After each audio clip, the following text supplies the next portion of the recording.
Hi, in this video we'll learn how to find the size of a binary tree, which means we got to check how many nodes are present in the tree. So let's take this binary tree for example. We have 10, 5, 1, 9, 3 and 6. Our goal is simple. Count every single node in this tree. The size of a binary tree is defined as the total number of nodes present in it.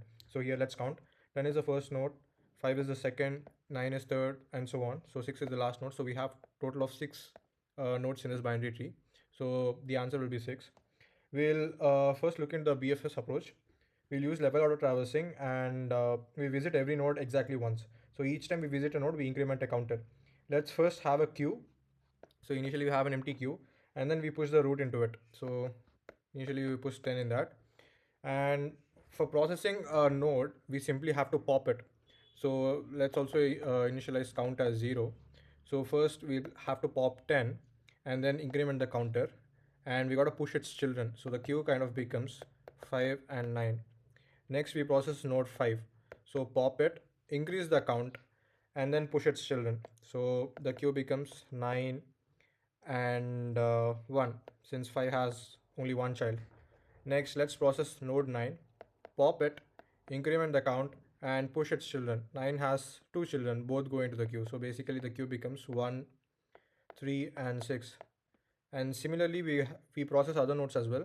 We pop 1, count becomes 4. We pop 3, count becomes 5. And we pop 6, count becomes 6. And basically we'll be left with an empty queue. So we continue until the queue is empty, and at the end our counter tells us the size of the tree. Size of the tree right now will be 6 because the counter is 6. Now let's go through the code right now.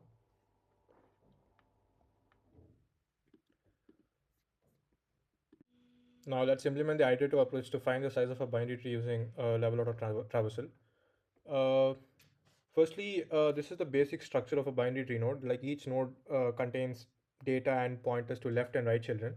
So we must import dq to perform any queue operation. So initially from collections, we import dq. All right. Now the next step would be to handle empty tree. So already we have defined this function get size that receives node of a binary tree and returns the total number of nodes. So the first step would be handling the empty tree condition. If not node, then we simply return 0, because if the tree is empty there are no nodes, so we immediately return 0. And now we got to initialize the queue and the counter as well. So queue is dq of node and the count is first initialized to 0. So we use a queue for a level order traversal and the counter keeps track of how many nodes we have visited. Now let's start the level order traversal loop. While queue current is queue dot pop left and count is incremented by 1. So while queue is not empty, we remove one node, visit it, increment the count. Okay. And now we got to add the children to the queue as well. If current dot left, we simply append it into the queue, left child, and for the right child as well, dot append current dot right. Okay, the current node has left or right children, we add them to the queue so that they can be processed later. Okay, if that's not the situation, like once the queue becomes empty, like once we have processed all the nodes and we visited them all, we simply return the final count, that is return count. All right, now let's go ahead and run the code. As you can see, for the first test case where we have a multi-level tree, we have 6 nodes. For the second test case where we have a single node tree, we have 1. And here we have a left skewed tree, we have 4 nodes there. And for an empty tree, we have 0. Now let's look at the recursive approach. Let's take the same binary tree. So we have 10, 5, 1, 9, 3 and 6. So every recursive tree problem starts with one question. What is the answer for the current node? For size, the answer would be current node